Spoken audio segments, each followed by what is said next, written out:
Good evening, everyone. It's good to see you again. My name is Greg Mencken, Executive Director of the Adam Smith Society, and welcome to the closing event of National Meeting 2021. The Adam Smith Society is building a community of free market-minded MBAs and business professionals who join together to promote discussion and debate around the broad societal benefits of capitalism. It's been a great conference, and I've met so many of you online already, and I look forward to seeing many more of you at some of our post-conference happy hours. As a reminder, after tonight's session, lounges and speed networking are open. I hope you'll join a lounge. I hope you'll join our speed networking. It's a great way to meet new people and make new connections. If you haven't done so already, check out our expo hall for your coffee coupons and complimentary books and custom Smith Sock glassware. Check out our membership booth, City Journal, and please leave a video testimonial. We'd love to hear from you. After tonight's program, we'll announce our Chapter of the Year winner. But for now, I'd like to introduce our final nominee's video message from BYU. Deep in the Rocky Mountains is a thriving Adam Smith Society chapter at Brigham Young University.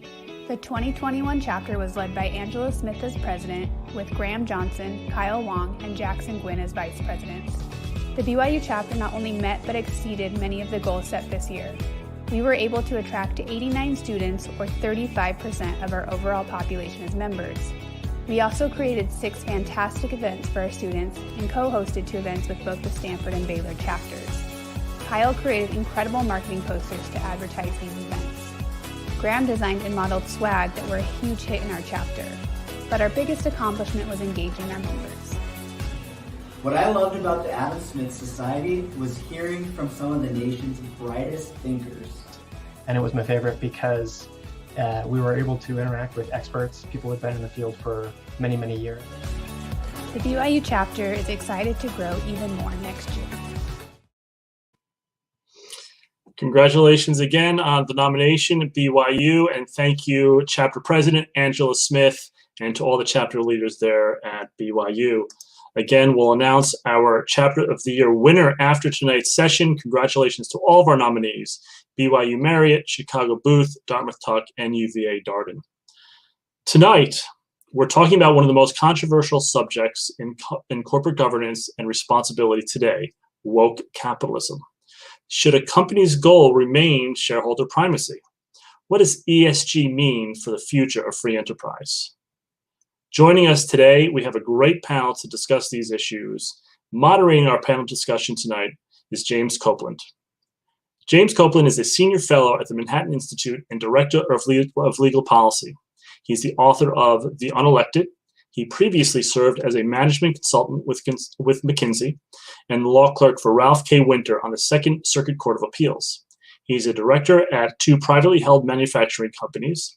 He served on many public and nonprofit boards and is a graduate of Yale Law School and School of Management. Our panelists are, first, Erica Karp.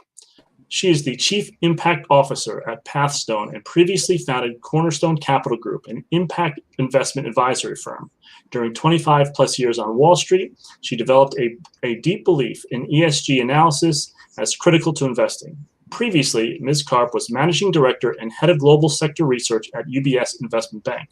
She speaks frequently on sustainable investing around the world and holds an MBA from Columbia University. Vivek Ramaswamy is founder and executive chairman of Roivant Sciences. Roivant is focused on developing transformative medicines faster by building technologies and deploying talent in creative ways, and has developed over 40 medicines in multiple disease areas. He is also the author of Woke Inc., which is forthcoming, and a graduate of Yale Law School. Allison Schrager is a senior fellow at the Manhattan Institute and a City Journal contributing editor, where her research focuses on public finance, pensions, tax policy, labor markets, and monetary policy. She is the author of An Economist Walks Into a Brothel and co-founder of Lifecycle Finance Partners, LLC, a risk advisory firm. Mr. Copeland will lead our panel through 40 to 45 minutes of discussion, followed by 15 to 20 minutes of audience Q&A. You can submit your questions through the Slido tab at any point during our program. Now I'd like to welcome to the floor Jim Copeland. Jim, Welcome to you. Welcome to all of our panelists. Thank you all for joining us. Jim, the floor is yours. Thank you so much, Greg, and thanks to all our participants in the Adam Smith Society. It's just been, Adam Smith's been a remarkable success for the Manhattan Institute, and I'm honored to help lead this distinguished panel tonight to talk about really the fundamental the fundamental question going into business. What is the purpose of the corporation? Is that to make money for shareholders, or is it something broader than that? As some have argued, and this is an old argument dating back more than 100 years. Should the managers and the corporate board members' fiduciary responsibilities rest only with the equity shareholders or a broader set of stakeholders? So this is the first fundamental question we want to answer, and I'm going to turn it over to my colleague, Alison Schrager, the economist, to lead us off. I guess my opinion is yes, I believe that focusing on shareholder value, which is profit, is actually in the best interest, not only of shareholders, but in terms of society at large. They wrote recently in City Journal, when you have multiple stakeholders, whose values matter more and how much you weight them, is always an open question. And effectively, it really always comes down to values. And I think a big problem we have right now is not recognizing that a lot of us have different values, but all those values are valid. So, if you're a company and you're thinking about moving a factory from Michigan to Alabama, who matters more? Is it the stakeholders in Michigan or is it the stakeholders in Alabama? This really often does come down to values. And once you introduce values, I think we're seeing that things get very political very quickly. And then it becomes, politics then definitely becomes into the boardroom. And I think we're seeing more and more that no good really can come from that. And, if you at least focus on profits, it's objective, it's easy to measure. I think as we're going to discuss, sometimes politics can seep into the discussion, but at least you minimize it to a large extent. All right, Erica, I think you may have a slightly different view. You obviously focus on ESG investing and have made a career out of it. So what's your point of view on this? Personally, there's no such thing as ESG investing. We should put that on the table first. ESG analysis, that's the thing. And it is a discipline that we use when we are investing. And by the way, that's any kind of investing. Impact investing, sustainable investing, values-based investing. It's all just investing. ESG analysis is a critical lens. That said, I think sometimes we have a false dichotomy in terms of, stakeholders. Who comes first? Is it our shareholders, our employees, our communities? Who comes first? Nobody comes first. This has to be held in conjunction. If we are seeking to maximize financial profits, which is good, and we should, and the corporation is about the corporation, but if we're seeking to do that, then we have to think about all our stakeholders. If you have miserable employees and you have miserable customers, you're not going to maximize the price of the stock, right? So when it comes to thinking about material, environmental, social, and governance issues, these are fundamental. And if you don't think about those issues in the long run, you are not going to maximize profitability, and you're going to miss both risks and opportunities. So yes, as a lover of capitalism and the corporate governance of the world, I think you can do both. False dichotomy. Okay, Vivek, I think you are a relatively well-known critic of that idea, that it's possible to do a broader stakeholder view for the purpose of the corporation. Why?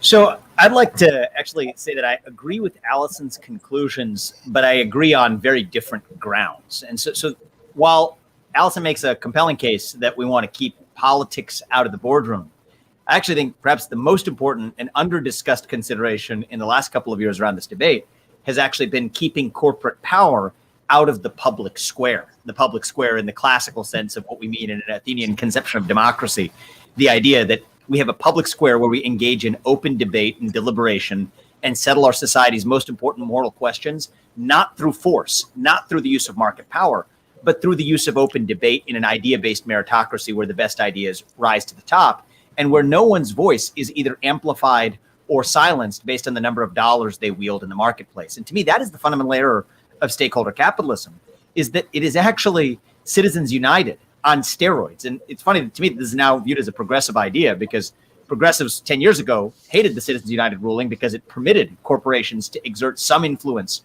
on our democracy through electoral contributions. Whereas today, this new philosophy of stakeholder capitalism actually demands that corporations not only wield market power, but wield power in the marketplace of ideas. And Jim, I think that's actually a dangerous expansion of corporate power that goes far beyond what at least one version of the initial conception of the American corporation was all about, which was actually to put limits on the spheres of power that corporations could exercise, to say that the reason we want you to maximize value for shareholders isn't just to maximize profits or efficiency of the firm and isn't just for those shareholders, but is actually to keep Frankenstein's monster in his cage, to stay in the lane of the pursuit of products in the marketplace, precisely to protect democracy from the overreach of capitalism itself, so that we don't have the birth of the Dutch East India Company in modern clothing. And yet that's exactly what we see with the rise of Silicon Valley and big tech. I think is effectively a good example of what the modern version of a Dutch East India Company looks like. And so similar conclusion to Allison, very different grounds. I agree with much of what she has to say. Actually, I agree with some of what Erica has to say too. I think we may disagree about whether we actually need a new description like ESG or stakeholder capitalism to describe that movement. So I'm skeptic as to why we use those words. Erica, Allison, do you have a comment there? No, I mean, I think Vivek and I are really on the same page. I think once you bring politics into the boardroom, you're also bringing it into the public square. These are the same thing. But I also agree with Erica that, profits and taking care of other stakeholders aren't mutually exclusive. But at least when you're pursuing a shareholder model, you can justify valuing different shareholders based on profit. And that gives you some ability to make value judgments in a way that's objective. And I think that's what's important about it. The only thing I would add is that, we all agree you want to keep politics out of business. And I believe that, things can be made political. It can be politicized when it's not the intent, right? So we talk about sustainable and impact investing. This should be about pragmatism. This should be about an enhanced analytical lens. This is not about ideology, or I don't think it should be. And so I understand, I believe that in the final analysis, when it comes to the asset owners, then it is about values. But I believe at the place that we operate in the company, then it's actually about transparency, I think, more so than values. And when I say transparency, when we think about corporate disclosures of material ESG factors, they disclose. There should be transparency, and then the asset owners, they decide, right? So I don't think it has to be about values. Yes, we all have our own values, but when it comes to the corporation, if the corporation is transparent about, as an entity, what it stands for, then I think it's okay, Yeah, so Jim, if I may draw two distinctions that I'd like to parse to maybe go scratch one level deeper than some of the conversations that I've been a part of in the past have gone. And if I may take the liberty, I know we have a highly intellectual audience here, I'm told, so I'll take the liberty of maybe scratching a level deeper. I actually think there's a couple different versions of stakeholder capitalism. And since we're still in the first half of this debate, I'd like to debate discussion, whatever we call it. I'd like to maybe take an opportunity to draw a couple of distinctions. First is, I think, what we can think of as executive-driven stakeholder capitalism, where corporate executives are using their seat of corporate power, including shareholder resources, to decide what social causes a corporation ought and ought not advance. That's very different than something like the ESG, and I understand your hesitation with the term ESG investing, Erica, but for lack of a better term, ESG-informed investing. That's actually the shareholders themselves demanding that the executives advance certain ideas espoused by the ESG movement. There's no alleged breach of fiduciary duty. Rather, these are what the shareholders actually are demanding.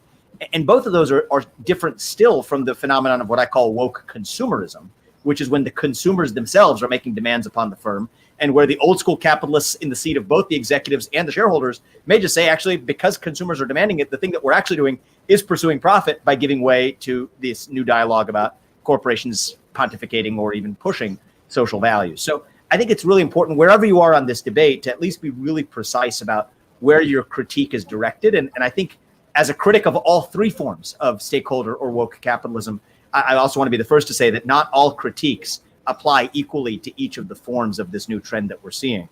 And the other distinction I wanted to draw at the outset was also the idea that there's two versions of stakeholder capitalism, one of which I find more sympathetic than the other, both of which I'm against, but one of which I find a lot more sympathetic than the other.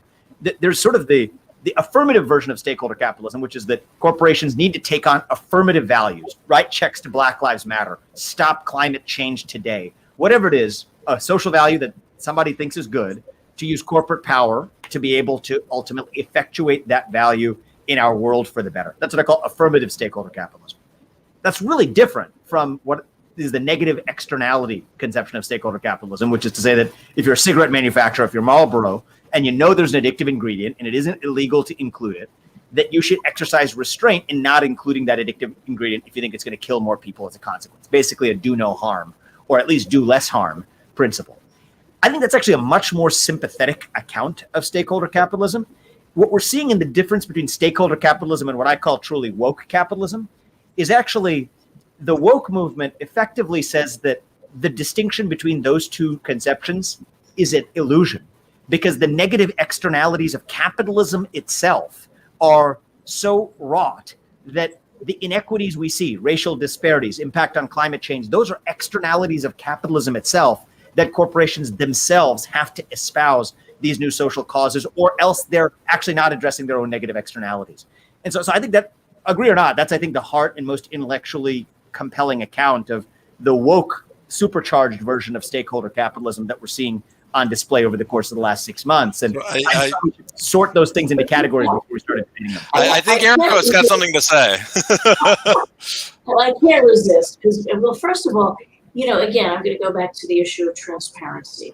The company, the tobacco company, the oil company, whichever, can do whatever the hell they want as long as they are transparent about what they're doing. And then hopefully the capital doesn't flow to them as easily and they destroy themselves naturally. So that would be cool. And that's not political. Hold on a second. Yeah. But one of the things that's cool about transparency is that there's an authenticity about it, right? And the world, I mean, this massive intergenerational transfer of wealth, like $50 trillion over this coming generation, they are demanding authenticity. And so I have to tell you that when I heard the title of this session, woke capitalism, I think there are people that would argue that this is kind of an appropriation of a Gen Z progressive ideology. So I think that, I found it a little problematic, but I think that we have to be thoughtful about that degree of self-analysis, right? Holding that mirror up. It's the same as white privilege, right? We all have to hold that mirror up and say, what do we know? What do we not know? How can we be really authentic and connected so that we can move money, trillions, towards, what I call sustainable capitalism. So I just had to get that in because the term woke just kind of gets me a little bit. Sorry, Jim. Well, Vivek, you've got it in the title of your book. So do you want to respond quickly, and then we'll try to turn to Allison and get to some of these other issues that I want to get into. I've got a lot to say on these topics too. But I know you do, Jim. Moving. Yeah, and Jim is actually, I should confess, has actually been one of the people who's been instrumental in helping me with my book. But nonetheless, I wanted to close one loop with Erica, and then perhaps let's move on to the next sort of topic in the agenda. The loop I want to close is actually on a point of agreement. I think that authenticity is fundamental and important, and is what actually everyone on both, or most people on both sides of this debate are demanding. But I'm going to ask for forbearance of the audience here to get a little bit analytical here. I want to parse one thing you said, where the capital flows would actually chase those opportunities. If oil companies do whatever the hell they want to do, less capital is going to flow there. That means they're going to be punished, as the so-called term of art goes in capital markets today, as sin stocks. all that means is if you're punished from a capital outflow, that means that you're ultimately going to have to reward investors with a higher expected rate of return to be able to hold that same stock, which means somebody else has a chance to make more money from owning it, which is all that means. And Cliff Asness has made this argument as well, is that ESG investing ought to, in principle, yield systematically lower returns than non-ESG oriented investing or ESG informed investing, precisely because disinvestment from so-called sin stocks should create a greater expected return for somebody else. That's not a bad thing. It's not a good thing. It's a part of the virtue of what it means to be value-oriented or social value-oriented, ESG-oriented investing. Now I'll come back to the point about authenticity. I have to add, though, If I may just close the loop. Let's let Vivek go first, and we'll come back to you. And then I want to hear the response. But about your point about authenticity, which I couldn't agree about more, this is where it comes back and bites me, because it bites all of us. When Larry Fink issues statements on behalf of BlackRock that ESG investments ought to reward investors at a higher rate of return than portfolios that aren't ESG informed. If you weren't saying ESG and you substitute any other value on the basis of performance characteristics about the future, the SEC and any other context would be all over that. And yet, because it's dressed up in the apparent progressivism of ESG investing, we let it go. In fact, when it even counters the very narrative that the expected returns from what you disinvested from had to be higher to compensate people to hold those stocks. So that's the inauthenticity that actually bothers me most. Not to say that all ESG-oriented investors have that, suffer from that inauthenticity, but I think folks like BlackRock certainly do. well, we can talk about that because, there's agreement there. But you have to remember, ESG, it's not values. It's just about transparency. Why would you not want more information rather than less, right? ESG investing, it's not about values. It's about transparency and good research. It's about going down avenues of inquiry that are about revenues and costs and risk. It's fundamental. It's not about values. And by the way, if I like smoking, drinking, gambling, and carrying guns while I'm riding a horse, that's my values. And so I might buy companies that facilitate that. But, and by the way, I don't really mean that. But my point is, it's about the values of the ultimate shareholder. ESG analysis is simply more information. I want to push back on that a little bit, in the sense that, that's certainly the way you view it, Erica. But we just saw this proxy season, ExxonMobil had 2 directors replaced. That wasn't a transparency move. That was a hedge fund that was an impact investment hedge fund with a tiny stake in the company.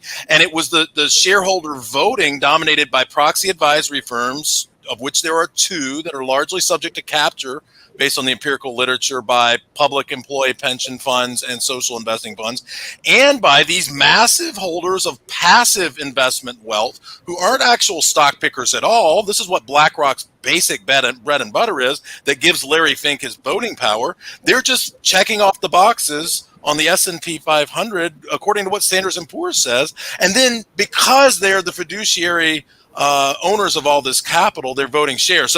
So these things can actually be much more than just transparency. I'd also argue, but I've long said, if it's material to an investor, then it should be disclosed. I don't think that's the case for everything that people are pushing for, but certainly if it's material, it should be disclosed. Allison, I want to go to you because you haven't had a chance to talk in a while. And if you want to respond to any of this, and if not, I want to turn to some of the more specific questions about corporate political activism, and we'll come back to these gatekeepers in a minute. Oh, so wait a moment. I'm curious with Erica, if looking, I understand what she's saying about ESG, but when you look at the ESG funds that are out there, do you think they're promoting transparency? Certainly the ones that exist, because I don't get the sense that that a lot of the funds, I said, we brought up BlackRock, really do. I think a lot of people don't really know what they're investing in or really what the values are. I think you're absolutely right. I think that many of the funds out there really don't, they're kind of labeled, right? So to do deep, proper ESG analysis, it's real work. And so I understand about 90% of the new ESG funds out there are relabeled from existing funds. It's not integral. It's not in their DNA. And plus, and the reason I talk about, disclosure a lot is because we have major data problems and with all these funds and all these entities, right? Because you don't have good corporate disclosure, or at least not consistent and decision useful. So there's all of these data, pieces of data that are flawed, right? And then the data collectors, they have flawed data. And then the rating agencies, for data, flawed. And then the index are created, and that's flawed. And then there's ETFs created on that, and those are quadruple flawed, right? So we have a lot of, systemic error built into a lot of the products out there. But is that a feature or a bug? I mean, is that a feature or a bug? I mean, is that surmountable, or is it It's surmountable, and the SEC right now, and this is going to take some doing, but they're starting to, look at when an RIA, as an example, says they're doing ESG analysis, the SEC is going to start saying, well, show us what you're doing. Tell us how you're doing what you're doing. And so, again, this is a long time in coming. We're still early days in terms of good data, all right? So it's going to take some time. But the analysis that an investor does is very, how should I say, there's a lot of intersectionality there. There's a lot of nuance. And so talk about disingenuous. When a company says, oh, we're going after Sustainable Development Goal 5 on women's economic empowerment. And if they just focus on that, but they're not thinking about, access to education, to capital, to water, to healthcare, to broadband. You have to think about all of that when you want to invest with a gender lens. And so a lot of the stuff that's being done is a bit disingenuous. And so it's early days still. We have a long way to go. It just seems like it's hard to have transparency when you have so many different factors to look at. Or like if you care about, say, sustainable investing for the environment, I mean, a lot of the big oil companies are also the biggest investors in renewables. So, I mean, where do you draw the line? That's true. You have to remember that no single ESG data point is enough to make a decision based upon, right? It is a starting point for inquiry. And so once you start the research process, then you know what questions to ask of the oil company that's also doing alternative energies, right? But these are simply data points, again, fundamental, revenues, costs, risks, that are a starting point for real analysis, for deep analysis. So do you think it's possible for passive investors then to really be in ESG funds? I mean, it sounds like this takes a lot of work. It takes a lot of work. And, with regard to that question, we don't typically invest passively. We ask our managers, typically we do active strategies with engagement. Yeah, I want to push back a little bit on a couple of the ideas that this is, it is certainly a sympathetic account to say that this is just about a disclosure problem that we're solving for in providing investors the ability to make decisions on their own. But okay. It's not just disclosure. But I want to make sure I heard you right before I respond to it. I thought I heard you talking about the fact that actually ESG was about transparency and making sure that investors had the information they needed to make decisions. That was the principal focus of what you consider to be the ESG agenda to be all about. That's a big chunk of it, but yes, it's a lot more than that. But yes, it's critical. Okay. Well, look, I think that I've heard that argument before. I think that is sympathetic on its face. I think there's a couple of issues with it. I think the first is, if we really think it's just about empowering investors to have the material information they need to make decisions, actually ESG becomes superfluous because the current standards current rules governing public company disclosures already make that redundant. And so if it's either it's redundant or it's solving for something other than the non-material factors that go to the current investment decisions that people want to make. That's sort of the first issue.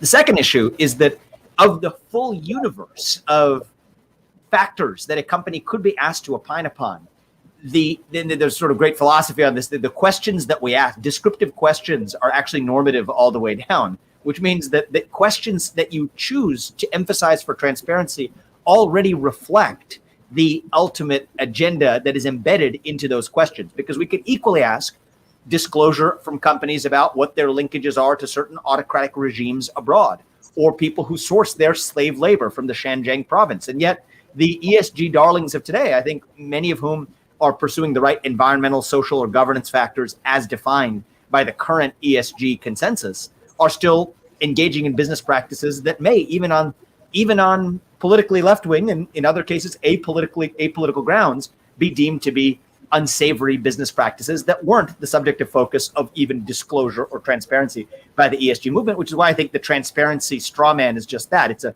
straw man as a way of serving as a Trojan horse to advance values by demanding transparency, but only on a subset of the total questions on which one could demand transparency. And of course, if one did demand transparency on that full set of questions, then investors would be flooded with too much information in a non-standardized way to be able to make investment decisions at all.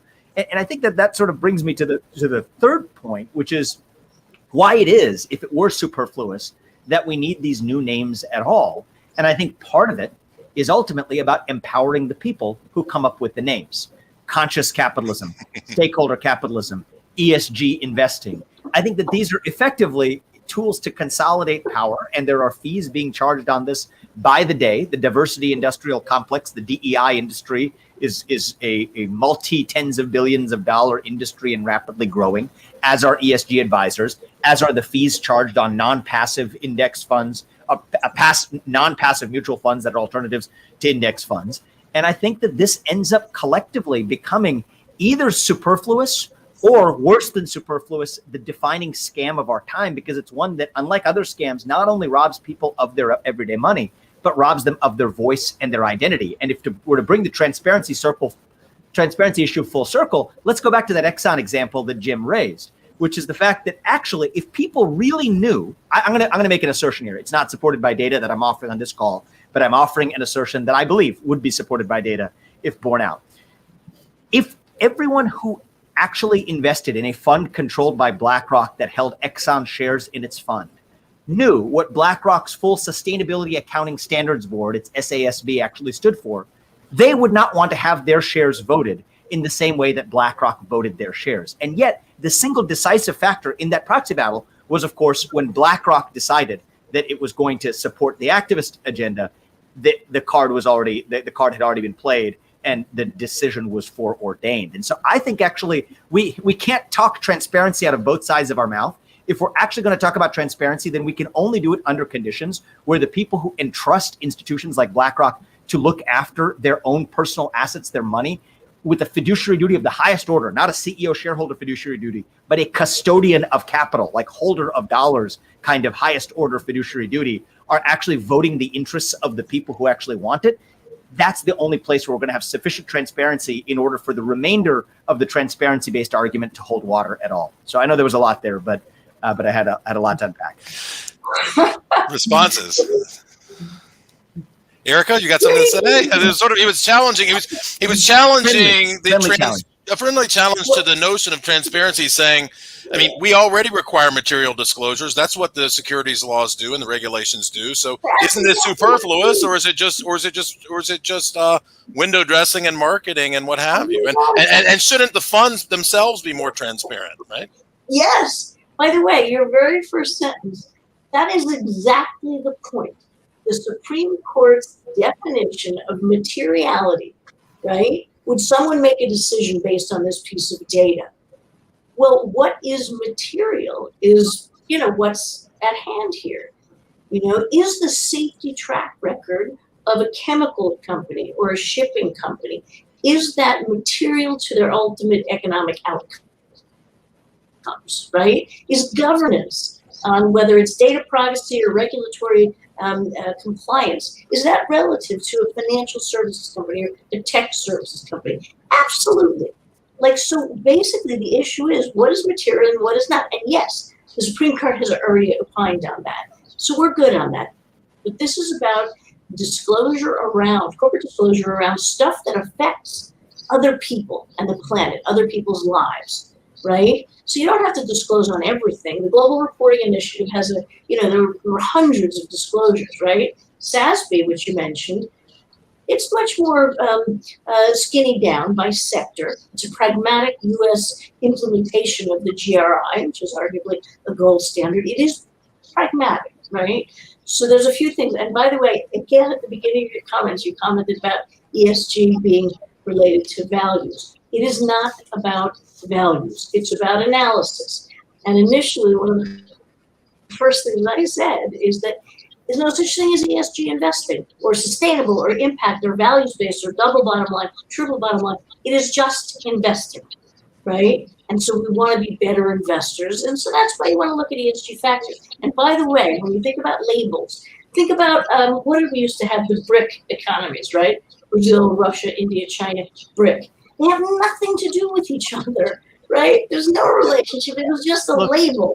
But Erica, I would be in total agreement with you if it was just investing, if it weren't for the fact that there are now tens, if not hundreds of billions of dollars of fee charging fund vehicles raised around calling it ESG investing. So after having raised those funds and raked the fees on it, we can say that actually this is just investing. No, I think we can't have it both ways. And I think the transparency around the underlying issues, including how shares are voted by the very institutions that are raising money under that banner, I think is a precondition for getting to the more romantic view of the problem that you posit. My investors are investing in funds when they know what the corporate engagement is about, right? And so, yes, there are more asset manager strategies out there than there are stocks, right? Over 60,000 managers rather than stocks. I mean, it's crazy, right? That's why I work for, at Pathstone, we're evaluating managers all day long. That's what we do. And so I would tell you that there's the real deal and there's the greenwashing fluff. And it is our job to sort through the noise and get to the signal. And I want everyone to just realize also, Erica is a founding board member of SASB, the Sustainability Accounting Standards Board, if people weren't aware of that.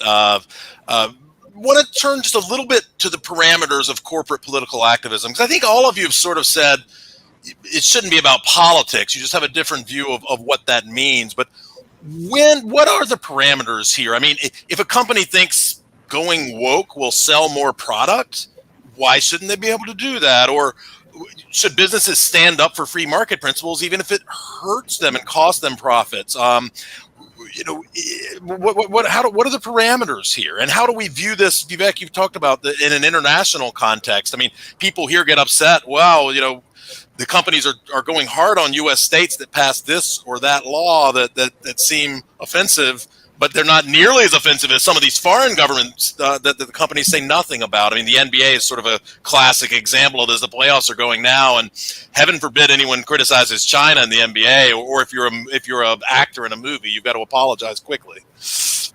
Yeah, I personally think that you are raising actually a good question and a challenge to sort of maybe Allison's and my perspective, which is if consumers are demanding it, what's wrong with businesses actually catering to the demands of consumers? I have an issue with the investor piece of it, which we just hashed out before, but let's talk about the consumer piece of it. I don't think a business should be barred from catering to those customers. I do think it is part of defining what those customer preferences are to be able to engage in open debate about hypocrisies like that of the NBA, like that of Disney, like that of Marriott, like that of LeBron James or any other celebrity who's speaking out of both sides of their mouth, because that itself informs what those consumer preferences are. That if people can see through that corporate hypocrisy, they will no longer want to buy from Apple, even if it posts Black Lives Matter and criticizes slavery 250 years ago while relying on slave labor today, or Nike or whoever else is guilty of the same thing. Consumers, once they become awake to those hypocrisies, they can recalibrate their own standards. And so I think that critique of corporate hypocrisy isn't to say that corporations shouldn't be free to be able to engage in behavior that responds to generational or even political attitudes of their customer bases, but rather that debate is important to inform those customer preferences themselves. And I think that there's a whole separate issue that I think is probably outside the scope of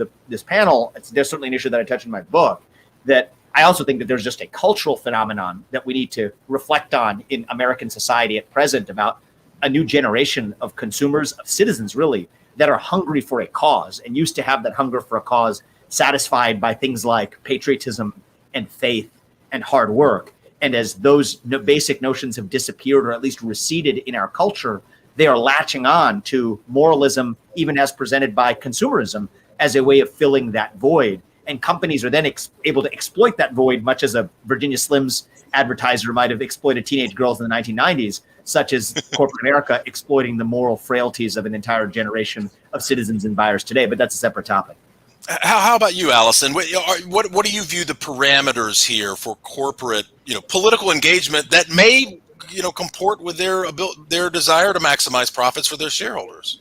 Well, I think we're kind of stuck in a bad equilibrium here. I wonder how much pleasing like a woke subset of the population really does help profits. I get it if you're Nike and you're trying to appeal to sort of a certain age demographic, but I think even within each sort of like Gen Z, you have a whole like plurality of opinion. And like I think we saw with Goya, they had a Twitter sort of boycott campaign and they ignored it and they did better. So I think corporations feel like they have to cow towards this very loud, noisy minority, but it's because I think they figure, well, everyone else will just buy it anyway and ignore it because they don't really care. They just want Goya beans.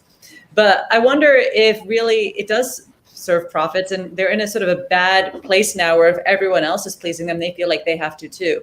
So, I mean, that's just sort of more sort of a value statement. I don't know if there's I also agree with Vivek. I would never want to say like you must not follow sort of politics of the day if you do think it does help profits. But I do wonder if when you have this more explicit shareholder model, it becomes easier to break out of that bad equilibrium. So let's step back then from the corporations. I think there's some consensus here, and I would tend to have the same viewpoint. I mean, we normally courts aren't going to second guess this. Shareholders might raise these issues, and companies are going to be, receptive to consumer pressure. So if they go too far, they can be punished. But what about now our institutional gatekeepers here? And this is something that we've seen increasingly. Goldman Sachs has an enormous influence over the IPO market. NASDAQ, of course, is one of the two major listing exchanges. Both have come out in recent times, saying, or NASDAQ's case proposing, because they've got to go through the SEC as an exchange, that boards have certain diversity requirements. And that they won't be listed on the exchange, or that Goldman won't take a company public if they don't meet these board diversity requirements. Is this inappropriate, and what are the boundaries here? I'll let Erica go first. I'm curious for your opinion. Yeah. Well, first of all, I should say that I believe, unequivocally in diversity, right? Because we have loads and loads of empirical research showing us that diverse teams make better decisions. It's noisy, it's messy. But ultimately, diversity is good. So I'm comfortable saying that. When it comes to gender, as an example, when it comes to quotas, right, I have a real problem with that. I do believe that gender diversity is kind of a Darwinian imperative. It's going to happen. And here's what I believe is that structurally, systemically, we need to deal with the kind of genesis of issues, okay? And so we can talk about racial equity aside from gender, but if you think about it, there's been 400 years of white supremacy that has built our country. So we need to go to the issues that made it very difficult for Blacks to build value, to get education, to pass companies down into the next generation. So those are things we can deal with systemically in our investment process. Same when it comes to women, right? So we don't just count the number of women on boards to figure out if this is a good, gender lens investment. We go much deeper than that. Can we get to the systemic issues? And can we get really an equality of opportunity, which starts to get to equity, which is a bigger deal. So my point is, again, we have to be pragmatic. We have to bend over backwards when it comes to fixing the systemic issues around gender. And again, I'm not a believer in quotas. I think we try harder. So, Vivek, what's wrong with what Erica just said? Well, I disagree with much of what she said, but she made it difficult to directly attack. It was well guarded by acknowledging that she favors the use of market power to ensure certain conception of diversity while not using quotas to do it, even as that's what institutions like Goldman Sachs and NASDAQ are doing. But here's actually the issue. There's two issues. One is on the content of the issue itself, which I want to pause on, which is, of course, the diversity is good. To me, I agree with that every bit as much as I agree with the truism that companies have to look after stakeholders in order to succeed for their shareholders. Both of those truisms actually obfuscate the underlying agenda that they advance, because diversity is good, but what kind of diversity are we talking about?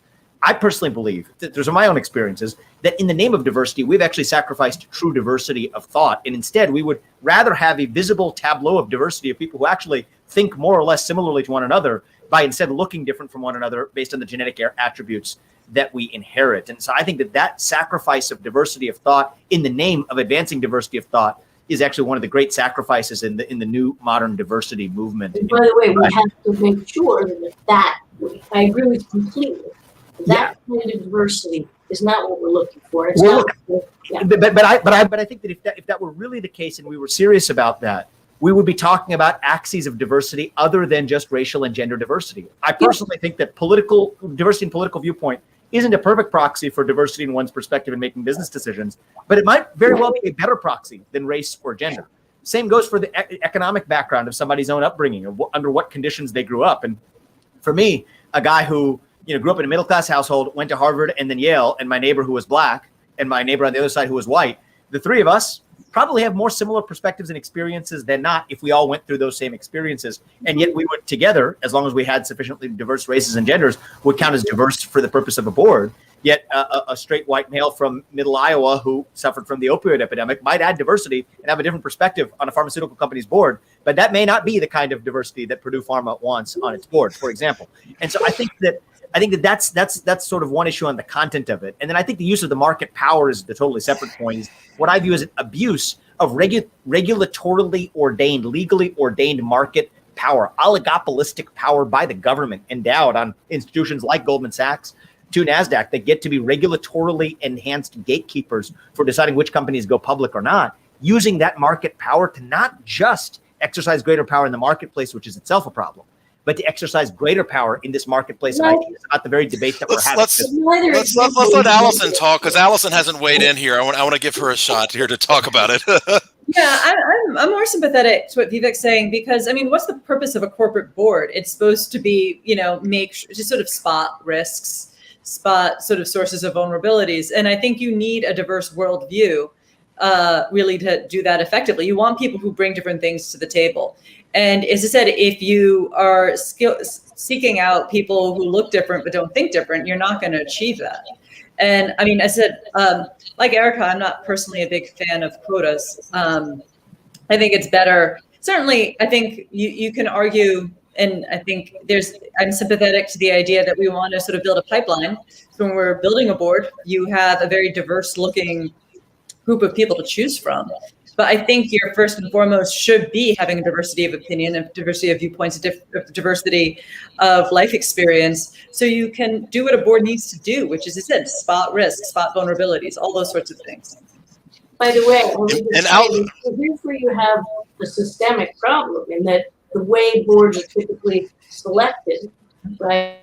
The process by which boards are selected, the new CEO through kind of the other board members, that's really flawed if we're really going to get that diversity. And by the way, I totally agree with that.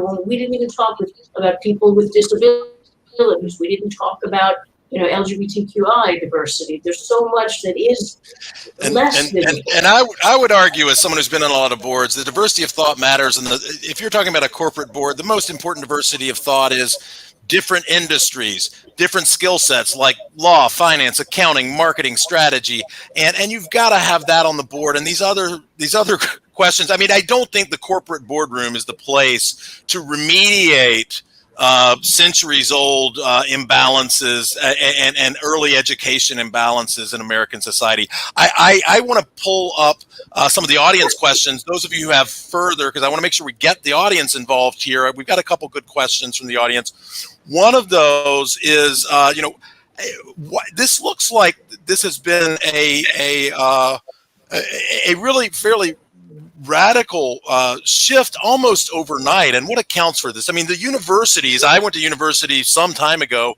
Universities were kind of like this for a while, but the cultural forces have really turned around overnight. I mean, it used to be corporations really tried to stay low key and stay out of politics. Now they seem to want to weigh in. What drives that? Do we have thoughts here, the panel? Anybody?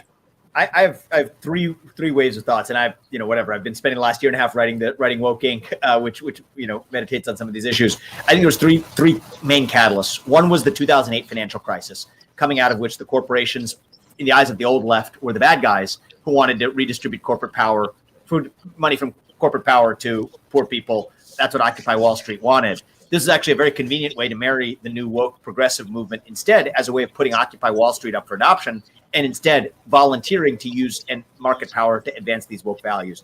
That was the 2008 financial crisis. Second thing was the election of Donald Trump, which I think that had an impact on not only American politics, but American culture, such that people who may have disagreed with the prior generation of Republicans became, in many cases, I think, destabilized from their perspective on what needed to be done and what tools needed to be leveraged in order to fight these new forces in our American polity. And then I think that, the issues that spans the last 10 years, including both of those, is the recession of institutions that used to give us purpose and meaning. Things like what I talked earlier, like faith and patriotism and other notions that used to fill our void for meaning. As those have receded, we as a people, as a consumer base and as a citizenry have turned to commercialism to fill that void, using what I think is the equivalent of a painkiller to treat an underlying cancer. But putting that to one side, I think those are the forces that got us to where we are today. Eric or Allison, any further thoughts? What's made this blow up so big so fast? I think it is actually not so fast, not so big. I think people just didn't see it, right? So people like me, frankly, who are center of the road in terms of politics. I don't want to make corporations political, but I think that, it was just a matter of a few kind of matchsticks, Black Lives Matter, but even much further back than that, right? So the extent to which we have this extreme income inequality, right? The extent to which every 2 years we have a 200-year event in climate. We've had so many object lessons, and finally people are beginning to see it. It takes a senator, to turn out that they have a gay son to support gay marriage, right? An object lesson.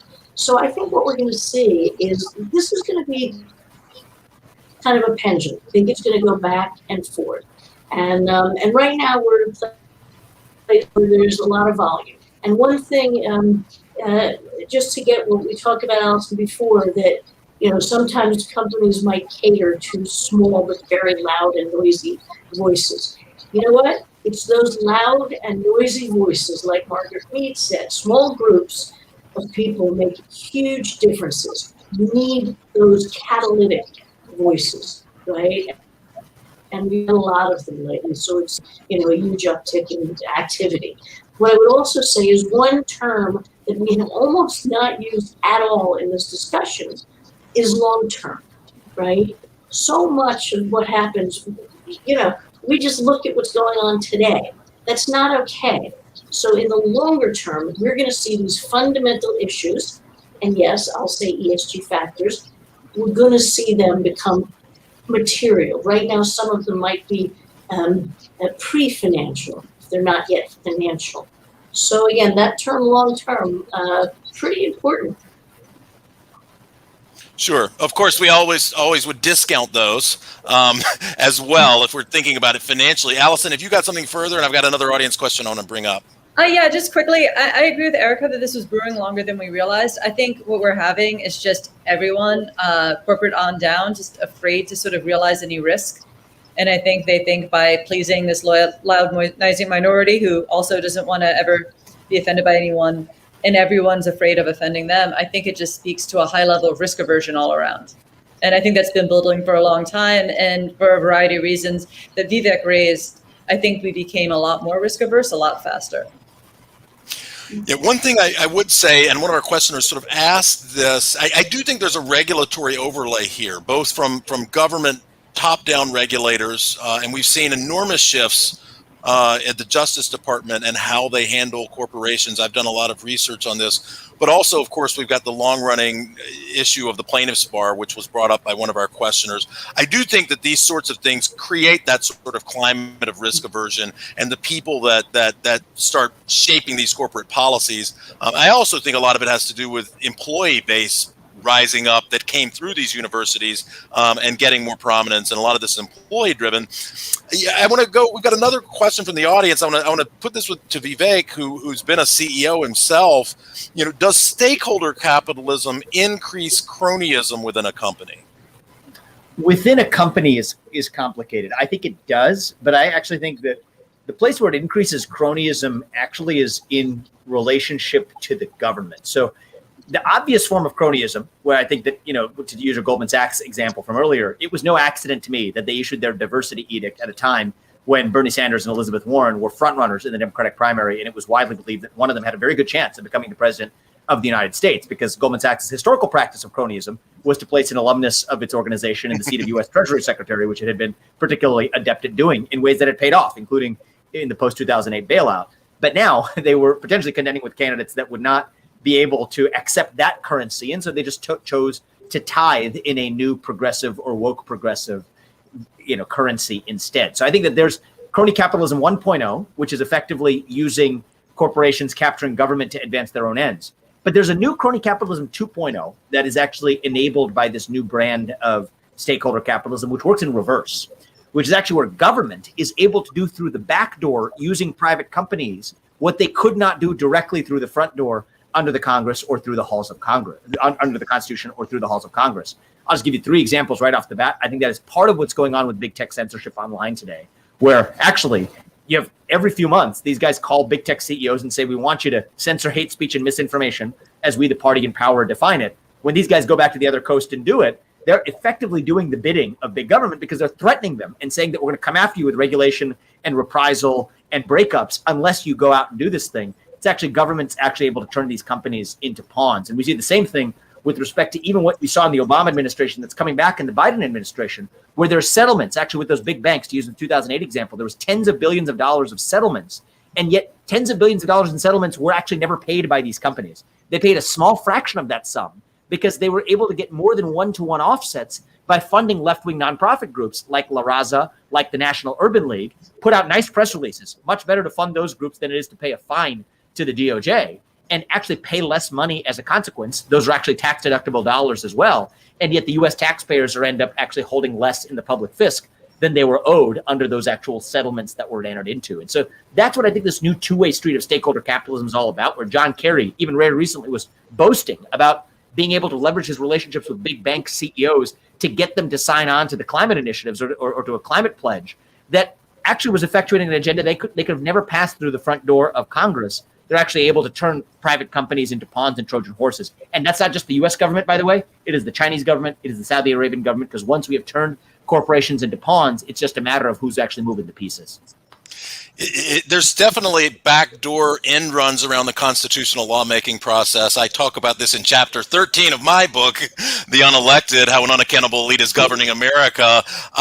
Shareholder capitalism, Vivek is saying it has an inherent tie to crony capitalism. Thoughts from our other panelists? Stakeholder capitalism. Excuse me. Stakeholder capitalism has an inherent tie to crony capitalism. True? Disagreement? Well, hearing none. I mean, it's just like China. Yeah. And then, of course, here is where I am going to put values in there.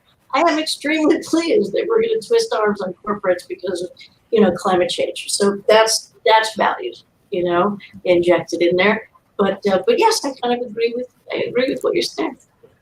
Yeah. And the question then becomes sort of ends justifies the means, right? I mean, but there is this, BlackRock's a good example. I mean, the head of Biden's National Economic Council, Brian Dees, was the head of sustainability investing for BlackRock. And before that, he negotiated the Paris Climate Accords for the Obama administration. He happened to go to Yale Law School sometime between when I did and Vivek did. Unlike Vivek, doesn't have a lot of investing experience, but he's now the head of the National Economic Council. Allison, any final thoughts? I think I really enjoyed this, but remain convinced that shareholder capitalism is the way to go. Cleaner. Erica, I'll go to you for any final thoughts. I completely agree with Allison. I think we just maybe define it differently. I think we don't have a real dichotomy. We can do it all. Vivek. Well, look, I also want to give a special thanks to Erica for actually representing what ended up being the minority view on this panel. And I can empathize because I'm usually in that seat in a lot of the business community discussions that I'm having. And so I actually think that we ought to be able to have open, unfiltered dialogue about these questions, both on the meta question of stakeholder capitalism, but also actually even the harder questions of the content of certain values like diversity, like climate change initiatives. We ought to be able to do that in an unfiltered way. And I'm a little bit worried that we may be entering an era where people are afraid to engage in that dialogue, but I'm glad forums like this one still exist to prove that we can do it in a civil way. So I want to thank all of you for participating. I want to thank everybody at Adam Smith for being so engaged throughout this entire national convention. I mean, we're finishing off with some of the big questions. What is business for? How does that interact with the government? Is this form of business organization versus that, and this form of corporate governance versus that, something that's going to be better or worse for business and better or worse for our society if businesses behave in a certain way? These are precisely the sort of questions that Adam Smith himself engaged with in The Wealth of Nations and The Theory of Moral Sentiments and other writings. So I think it's an appropriate sort of in place for our national convention before the meet and greets and socialization gets there. So I'm going to hand it back to my colleague, Greg Mencken. Thank you so much, Erica, Allison, and Vivek for your participation. Thanks so much, everyone. And I think you summed it up well, Jim, that's what the Adam Smith Society is all about. It's a forum to have honest, open, thoughtful, civil, and respectful conversation. Agree, disagree. That's what we want to try to achieve here at the Adam Smith Society, and we do that through all of our events and programming. Thank you to all of you, Jim Copeland, Erica Karp, Vivek Ramaswamy, and Allison Traeger. It was a fascinating and spirited conversation. I wish you could